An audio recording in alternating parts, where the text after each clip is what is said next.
할렐루야. 아멘. 할렐루야. 네.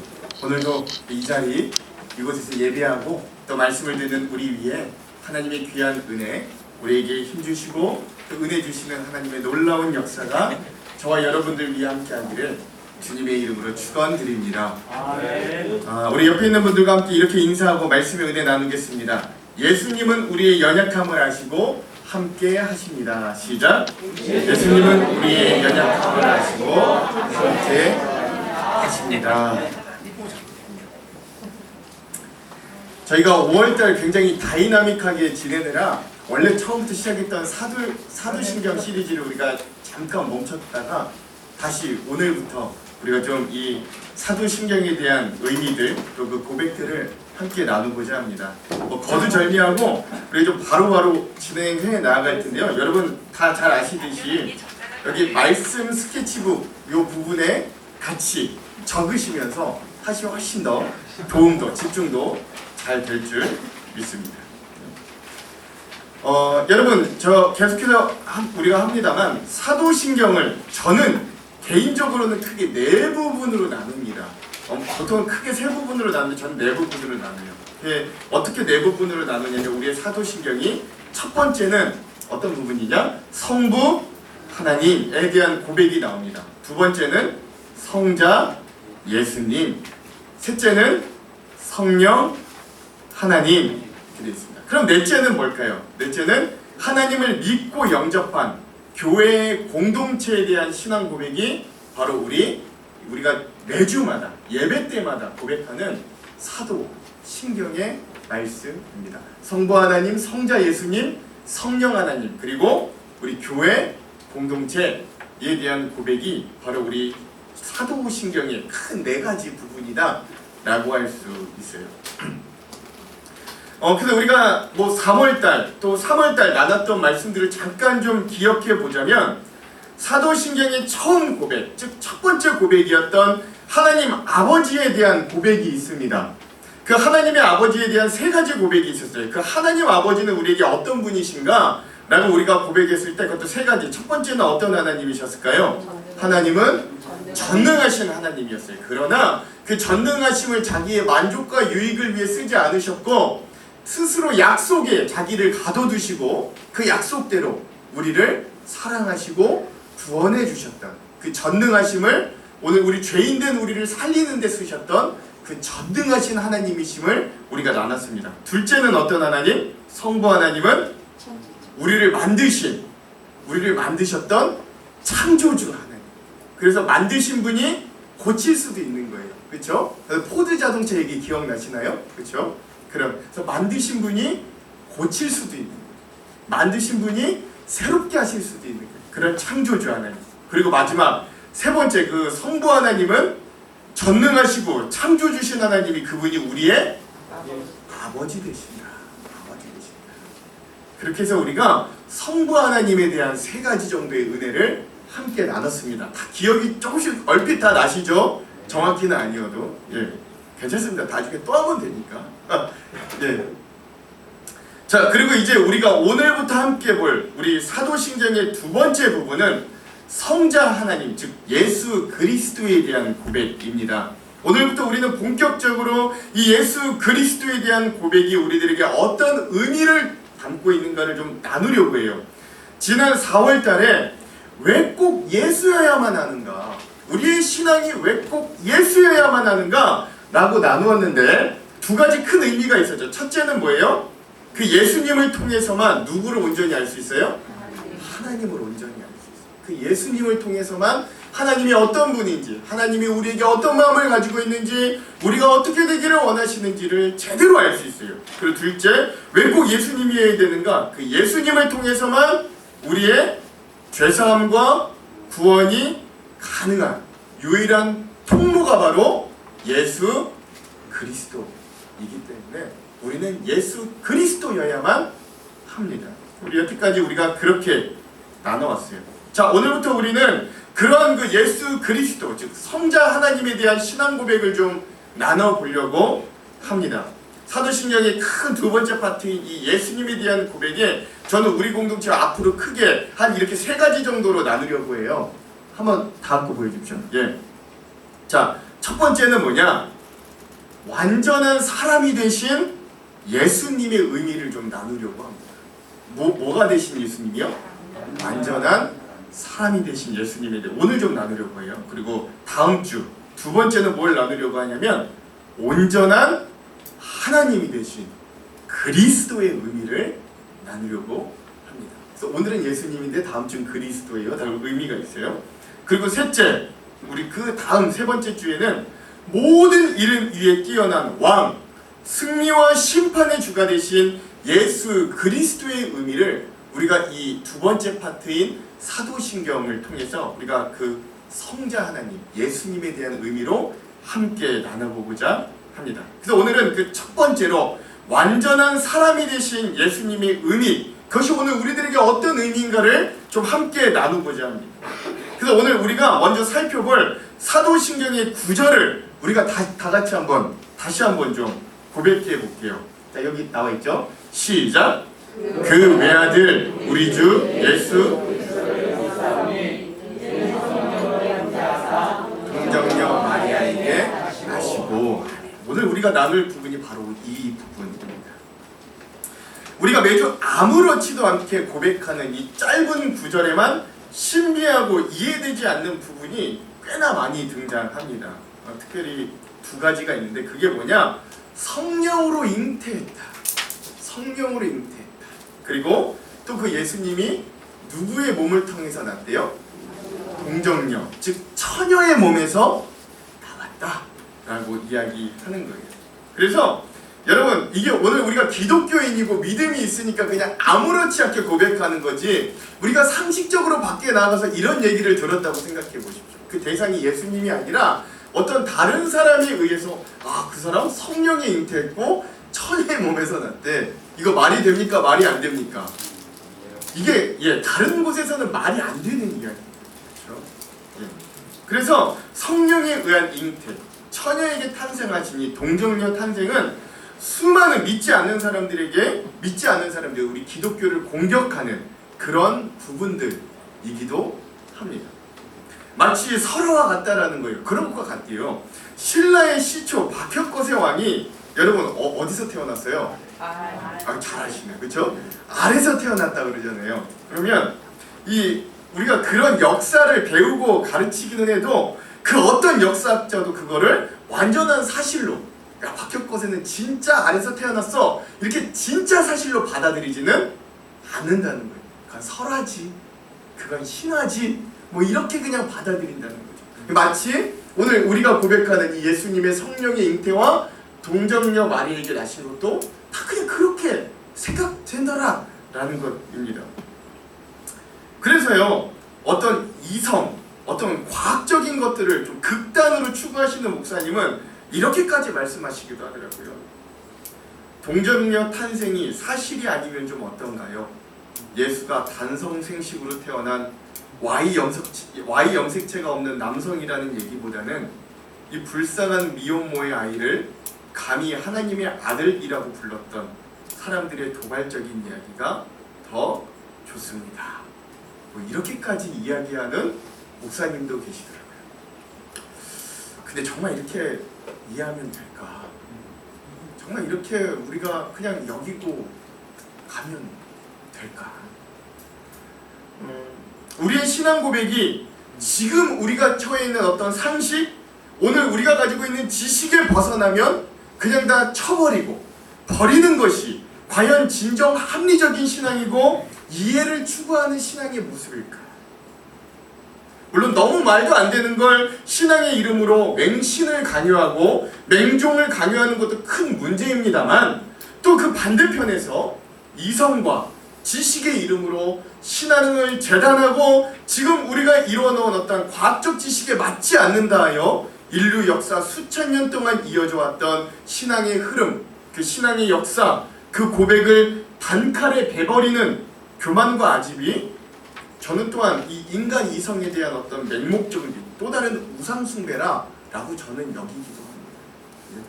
왜냐하면 우리들의 인생 속에서도요, 여러분, 우리의 인생에 다가오는 수많은 일들, 우리가 겪는 일들 다 이해되세요, 여러분?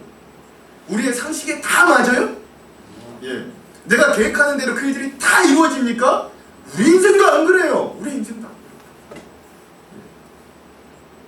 그래요. 여전히 우리의 인생 가운데 우리의 이성과 과학적인 지식만으로는 설명되지 않는 수많은 일들이 여전히 많이 일어나고 있기 때문에 여전히 우리는 우리의 인생을 이런 과학적인 지식과 이성만으로는 다 설명해낼 수 없어요. 우리의 인생도 그런데 어떻게 하나님에 대한 역사를 우리의 과학과 이성만으로 다 설명해낼 수 있을 거라고 여기겠습니까? 그럼 그건 진짜 신앙이 아니죠. 그래서 우리는 이러한 신앙의 고백을 건강하게 해석하고 우리의 삶에 적용하는 게 참 중요합니다. 그래서 그것이 참 중요한 작업이에요. 너무 이성적으로만 판단하려고 하지도 말고 그렇다고 너무 맹신과 맹종으로 치우치지 않고 건강한 신앙적인 사고를 통해서 하나님께서 우리들에게 원하시는 의미 그리고 그 안에 가치를 찾아내려고 애쓰는 게 진짜 신앙생활이다 라고 할 수 있는 거죠. 그래서 우리는 성령으로 잉태하신 예수 그리고 처녀의 몸에서 태어나신 사실 세상 사람들 보기에 이 말도 안 되는 고백을 어떻게 신앙적으로 소화해낼 수 있는가 그런 부분을 오늘 한번 좀 나누고자 하는 것입니다. 그래서 누가 저에게 그렇게 물어본다면 저는 이렇게 대답을 해요. 성령의 잉태 그리고 동정녀 탄생은 예수님께서 뭐가 되심을? 완전한 사람이 되심을 우리들에게 나타내 주는 것이다 라고 대답하겠습니다. 그래서 먼저 오늘 우리는 이 예수님께서 완전한 인간, 완전한 사람이 되심이 우리들에게 어떤 의미인가를 세 가지로 좀 함께 나누어 보고자 합니다. 먼저 첫 번째, 예수님은 뭐이기에 우리에게 더 특별해요? 완전한 자, 예수님 뭐이기에? 완전한 사람이기에 우리에게 더욱 특별합니다. 우리 기독교는 우리 기독교의 진리가 다른 여타 종교들과 확연하게 다른 점은요, 예수라는 완전한 인간을 신앙의 대상으로 삼는다라는 점입니다. 물론 완전한 하나님이시기도 해요. 겉으로 보기에 여러분 불교는요 부처 즉 고타마 시타르타를 신앙의 대상으로 삼는 것처럼 보이지만 여러분 진짜 불교도인들의 교리를 한번 들어보십시오. 진짜 불교인들을 한번 이야기를 나눠보십시오. 그들은 부처를 믿는 게 사실 아닙니다. 그렇죠? 엄밀히 이야기하자면 불교는 수행을 통해서 누구나 부처가 될 수 있다고 이야기해요. 그러니까 부처를 믿는 게 아니에요. 뭘 하려고 하는 거예요? 내가 부처가 되려고 하는 거예요. 그게 불교예요. 그렇죠? 우리로 따지자면 누구나 예수가 될 수 있다고 하는 게 불교의 신앙인 거예요. 우리랑은 완전히 다른 신앙의 고백입니다. 그래서 불교의 신앙은 부처님이 신앙의 대상이 아니라 그의 가르침을 신앙의 기준과 대상으로 삼아서 해탈하는 걸 목표로 삼는 거예요. 이슬람교 또한 마호메트의 가르침을 믿습니다만 엄밀한 이야기에서 그를 예수님처럼 신앙의 대상으로 삼지는 않습니다. 이슬람교는 알라신, 즉 그들만의 하나님을 믿지 마호메트는 그냥 그 하나님을 가리키는 어떤 예언자, 마지막 예언자 정도 됩니다. 유교 또한 공자의 가르침을 숭배하고 따르지 공자 자체를 신앙의 대상으로는 삼지 않아요. 즉 부처, 마호메트, 공자는 모두 그들의 종교의 창시자였지만 그 종교의 신앙의 대상은 엄밀한 이야기에서 아닙니다. 그건 신앙의 대상이에요. 그러나 우리 기독교는 달라요. 우리는 예수님의 가르침을 믿습니다. 예수님의 가르침을 따라요. 그러나 그 예수님을 신앙의 대상으로 삼습니다. 그래서 우리 기독교인이 만약에 그 예수님을 신앙의 대상으로 삼지 않는다면 그는 엄밀히 이야기 기독교인이 아닌 거예요. 기독교는 예수님의 가르침을 믿을 뿐 아니라 그 예수님을 신앙의 대상으로 삼는 진리와 신앙이기 때문에 그렇습니다. 그래서 오늘 우리가 예수님을 믿는다는 건 사람이 되셔서 구원을 완성하신 그분을 나의 구주, 나의 주인으로 여기고 따라간다 라는 것들이 정말 기독교 안에서 신앙한다 라는 것들을 의미하는 거예요. 일단 이것이 인정되어야 진짜 기독교인이다 라고 할 수 있습니다. 자, 그럼 우리들에게 이런 걸림돌이 생기는 거예요. 아니 절대자 하나님이 아닌 사람을 어떻게 신앙의 대상자로 삼을 수 있겠는가? 그렇죠? 그에 대한 대답은 예수님은 완전한 사람이시자 완전한 하나님이 되시기 때문에 가능할 수 있겠다라고 이야기할 수 있는 거죠. 앞서 말씀드렸듯이 절대적인 존재인 하나님을 믿는 건 그리 어려운 일이 아니에요. 이거는 기독교인이 아니어도요, 세상 사람들 믿음 교회를 한 번도 안 나와도 어려운 일 당하면 아이고 하나님 부처님 다 찾는다. 하나님 찾고 그거 어려운 일이 아니에요. 그러나 예수를 믿는다는 건 매우 큰 저항감을 불러옵니다. 절대적인 최고의 존재로서 하나님을 믿는 사람이라면 예수님을 믿는 건 더욱 어려워요. 왜냐하면 예수님은 사람이기 때문에. 예수님에 대한 신앙 고백이 우리 기독교의 핵심 고백과 신앙이 되지만 이 예수님이 사람이었다는 이유 때문에 수많은 사람들이 기독교의 큰 벽을 느끼기도 해요. 이런 얘기 저 많이 들었어요. 예수? 그냥 4대 성인 가운데 한 사람 아니야? 공자, 부처, 마호메트, 예수 뭐 다를 게 있어? 뭐 이런 얘기. 그냥 기독교를 신봉하는 사람들이 유대교의 이단 창시자격인 예수를 신격화한 거지 뭐 이런 얘기 등등등 많이 듣습니다. 불신자들에게 예수님은 신앙의 대상이기보다는 어떤 훌륭한 위인이나 성인에 더 가깝게 여길지도 모르겠어요. 이런 얘기도 많이 들었어요. 때론 사회운동가들에게는 매력적인 예수님이 어떤 혁명가 정도로 보일지도 모르겠어요. 그래서 바울은 이렇게 이야기합니다. 고린도전서 1장 22절 24절에 이렇게 이야기해요. 한번 다 같이 읽어볼게요. 시작! 유대인은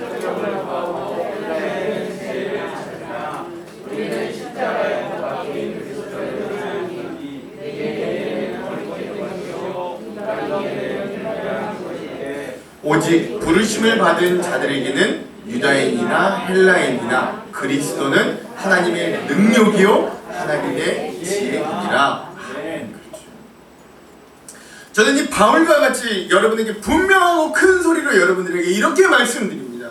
사람이신 예수님께서 고난당하셨고 죽으신 십자가 외에는 내가 여러분들에게 그분이 그리스도시요 하나님이심을 보여줄 게 단 한 가지도 없는 거예요.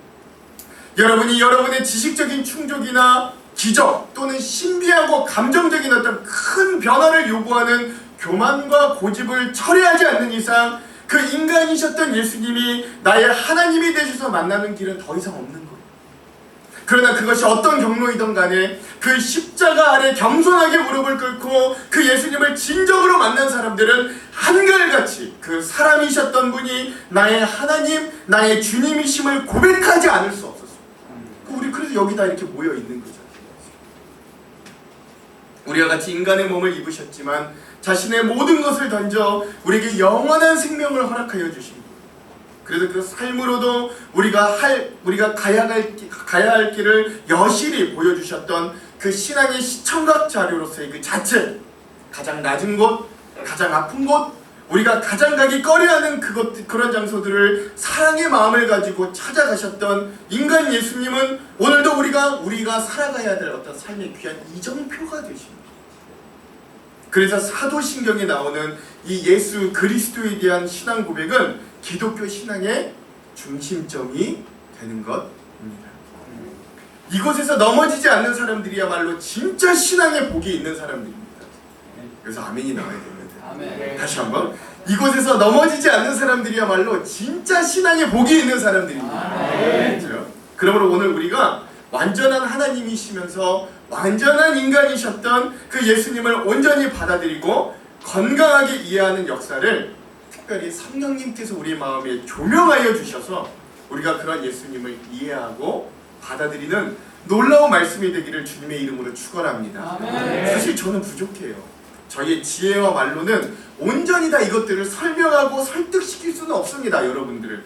그러나 저희의 부족한 입술을 통해 성령님께서 여러분들의 마음에 역사하시면 이것이 어떤 의미인지를 밝히 알려주실 줄 믿습니다. 우리 옆에 있는 분들과 한번 이렇게 인사했으면 좋겠어요. 예수님은 완전한 사람이기에 우리에게 더욱 특별합니다. 시작. 예수님은 완전한 사람이기에 그래서 이런 완전한 사람이신 예수님을 오늘 우리가 받아들이는 것, 이것이 우리 신앙의 시초라고 할 수 있는 것. 자, 그럼 둘째, 완전한 인간이신 예수님이요, 뭐로? 기적과 지혜와 헌신으로 무엇과 무엇을 하셨다고요? 가르치고 치유하고 전파하셨어요. 그래서 오늘 우리들에게 뭐가 되셨어요? 믿음의 온전한 본이 되셨어요. 이게 완전한 인간이 되신 예수님이 우리에게 주신 두 번째 의미입니다. 기적과 지혜와 헌신의 삶을 통해 가르치고 치유하고 전파하는 삶을 사셔서 오늘 우리 인간들의 본이 되어 주셨어요. 우리가 어떻게 살아야 될지를 그 삶으로 직접 알려주셨어요. 다 같이 마태복음 9장 35절에서 36절 오늘 본문의 말씀을 한번 같이 읽어볼게요. 마태복음 9장 35절에서 36절 함께 읽겠습니다. 시작. 예수께서 모든 도시와 마을에 두루 다니사 그들의 회당에서 가르치시며 천국 복음을 전파하시며 모든 병과 모든 악한 것을 고치시니라. 무리를 보시고 불쌍히 여기시니 이는 그들이 목자 없는 양과 같이 고생하며 기진함이라. 아멘. 이 말씀에도 보면 예수님이 뭐라 그러세요? 모든 도시와 마을에 두루 다니며 회당에서 뭐 하셨대요?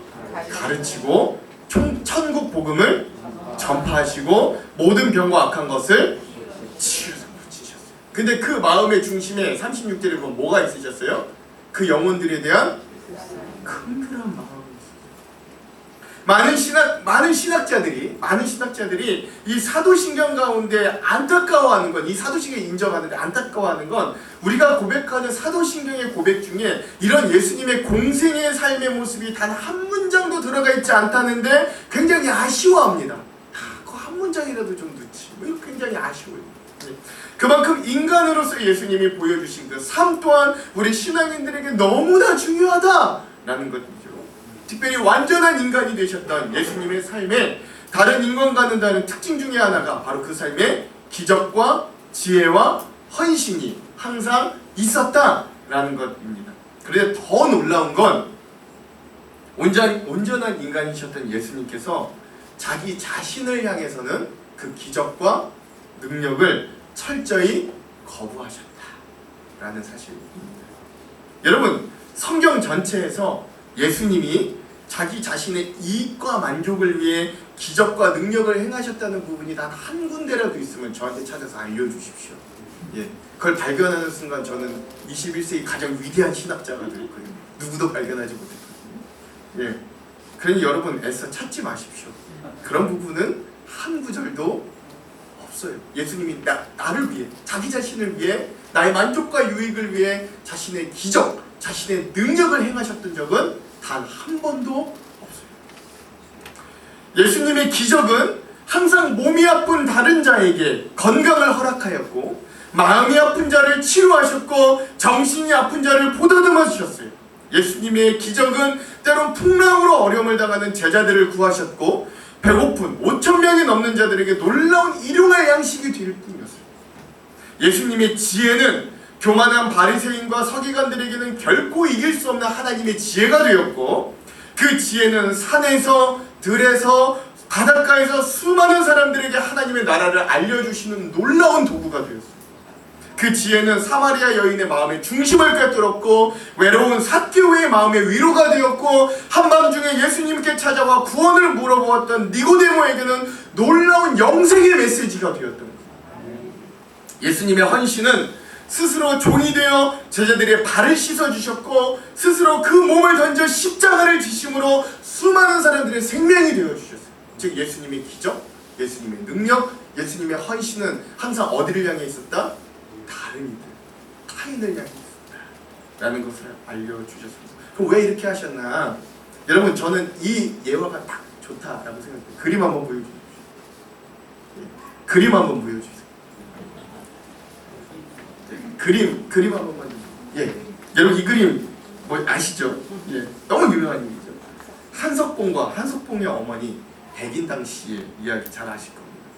이 한석봉의 어머니 백인당 씨는요 떡장수였지요. 그리고 그 아들 한석봉을 글씨 연습을 시키시는 거예요. 이제 어른이 되어 출가하던 한석봉이요 나아가서 3년 동안 열심히 공부를 했습니다. 근데 3년 동안 열심히 공부하니까 집이 그립고 엄마가 보고 싶은 거예요. 그래서 그 3년 만에 엄마가 보고 싶어서 집으로 왔습니다. 그때 그 엄마, 이 백인당 씨가 이 한석봉이를 반겨요, 안 반겨요?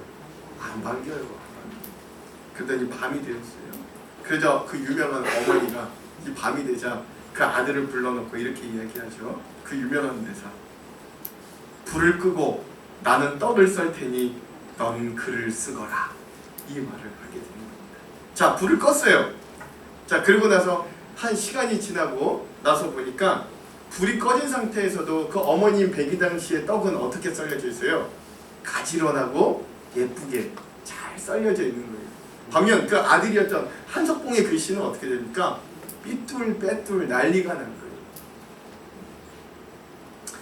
거예요. 그 이후에 이 모친인 백인당 씨가 이 한석봉을 야단쳐서 다시 그 공부하는 산으로 보냈다고 합니다. 그리고 그 일을 겪고 난 한석봉은 그 남은 7년간을 채워서 문자 그대로 10년간 공부를 열심히 하고 또 문자를 글씨 쓰기를 연습해서 당대 최고 조선의 명필이 되었다라고는 이야기 너무나도 잘 아실 거예요. 즉 여러분 한석봉의 어머니 이 백인당 씨가 뭘 한 거예요? 10년간 자신의 삶으로 아들을 가르친 거죠. 그렇죠?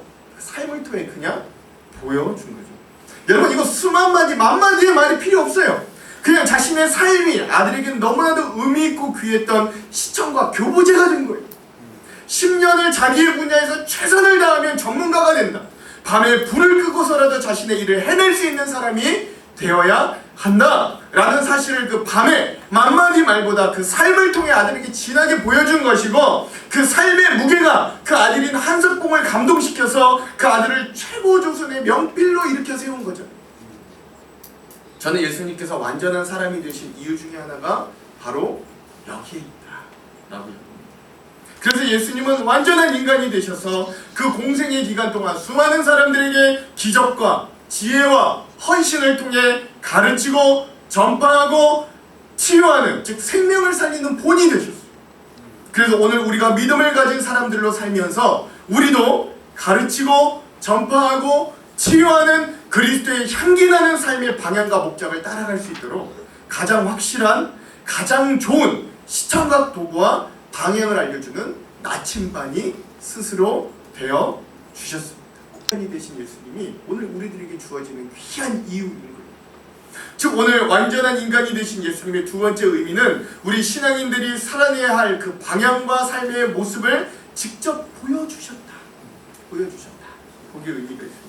그래서 우리의 인생은, 그 예수님을 따라가는 우리의 인생은 나만 또는 나의 가족만을 위해 사는 삶이 아니라 하나님의 나라를 위해, 다른 사람들을 위해 사는 사랑의 삶임을 오늘 우리들에게 직접 삶으로 가르쳐 주신 거예요.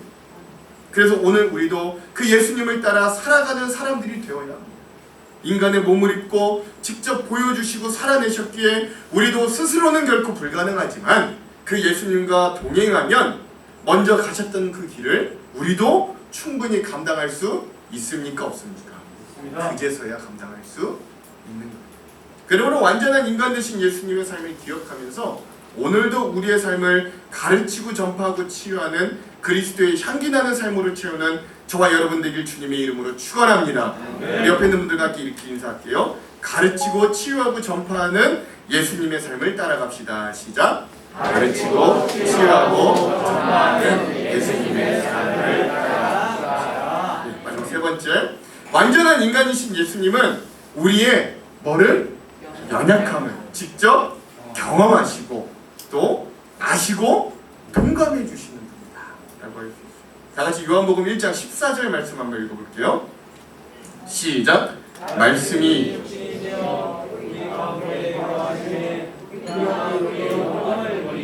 아버지의 독생자의 영광이요 은혜와 진리가 충만하더라. 또 한 구절, 오늘 히브리서 4장 15절도 읽겠습니다. 시작. 우리에게 있는 대제사장은 우리의 연약함을 동정하지 못하실 이가 아니요 모든 일에 우리와 똑같이 시험을 받으신 이로되 죄는 없으시니라. 예수님께서 완전한 인간이 되셨다는 이 성육신의 의미를 가장 잘 설명한 두 구절이 저는 바로 이 구절들이라고 여기는데요. 즉 예수님께서 완전한 인간이 되심은 바로 연약하고 죄로 죽을 수밖에 없는 우리의 인생을 같이 경험해 주시고 같이 동행해 주시고 그래서 우리를 동감해서 하시고 살려주시기 위함이다 라는 의미가 있는 거예요. 저는 그래서 예수님이 좋습니다. 다른 세상의 많은 신들은 나를 잘 몰라요. 그 신들은 나에게 관심조차 없을 거예요. 만약에 내가 그 다른 우상 신들을 섬긴다면 내가 그 우상들에게 더 많은 관심과 재물과 헌신과 시간을 들여야 될 겁니다. 그래야 나를 좀 봐주긴 할 거예요. 그러나 예수님은 그 어떤 신들과도 달라요. 하나님이신 그분이 나의 연약함과 아픔을 아시기 위해 몸소 인간의 몸을 입고 오셨어요. 그리고 그 아픔에 통감해 주시는 유일한 하나님이 되셨어요. 그 예전에 제가 섬기던 교회에서 매우 신실하게 신앙생활을 하시던 한 키가 크신 여 권사님이 계셨습니다. 그런데 그분에게는 영순이 기도 제목이 항상 있었어요. 기도 제목을 물어보면 항상 그 영순이 기도 제목이 있는데 그게 뭐냐면 바로 자기 허리 아픈 게 좀 없어지고 낫는 거예요. 그만큼 허리 아픈 게 너무 고통스러우셨어요. 젊은 때부터 일을 많이 하셔서 결국 허리가 망가졌고 그래서 지금 좀 살만해졌더니 그 권사님의 허리 통증이 너무 괴로운 거예요. 그런데 그분 외모는 키도 크시고 굉장히 건강해 보이세요. 외적으로는 건강해 보이세요. 그래서 허리가 아프다고 비실비실 거리면 그렇게 집에 있는 남편이 타박을 하시더라고요. 뭐 멀쩡해 보인다고 왜 이렇게 엄살을 부리냐, 이렇게 막 타박을 하시더라고요. 다행인지 불행인지 그 남편분이 신앙을 가지지 않으신 분이었다. 그렇게 몇 년이 지났는데 이 권사님이 그동안 치료를 꾸준히 하시고 또 공원에도 나가서 일부러 걷기 운동도 열심히 많이 하셔서 허리 통증이 많이 완화가 되셨어요. 근데 이번엔 그 자신을 타박하던 그 남편분에게 허리 디스크가 오게 됩니다. 이번에 이제 입장이 완전히 바뀌게 됩니다. 근데 이 권사님이요, 자신이 너무나도 고통스럽기 때문에 이 남편을 타박할 만도 한데 타박하지 않고 남편에게 그동안 자기가 받았던 치료, 병원 다 소개해주고 청성을 다해서 간호해주고 그게 얼마나 아프고 얼마나 괴로운지를 아니까 타박 한마디 안 하시고 그러자 그 남편이 이 부인 되신 여 권사님께 그렇게 말씀하더라고요. 어느 날, 여보, 내가 정말 미안해.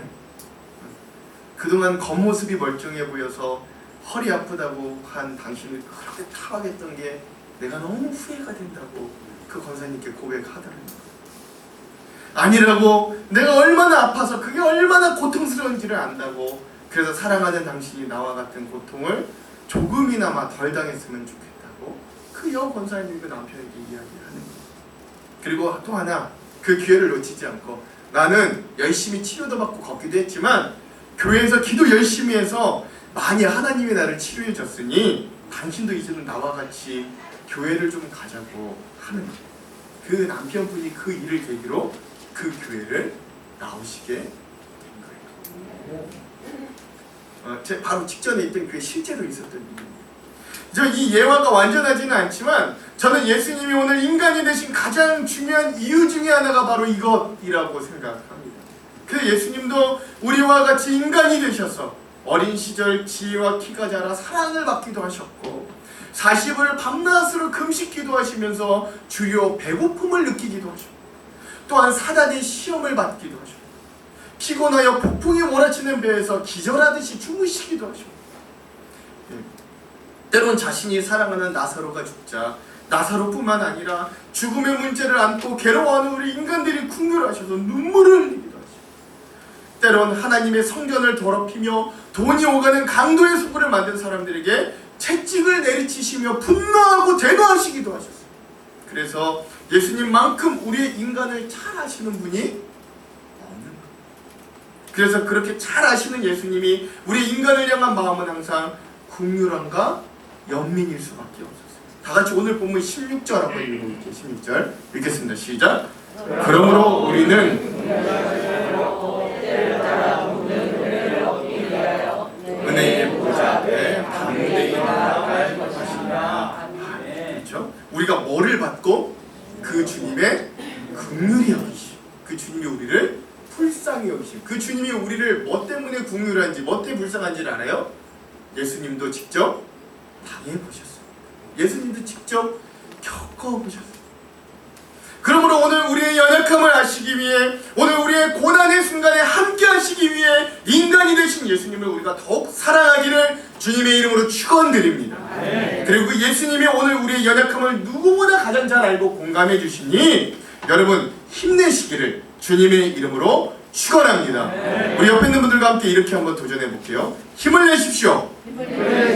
예수님은 우리의 연약함과 괴로움을 누구보다 잘 아시고 도와주십니다.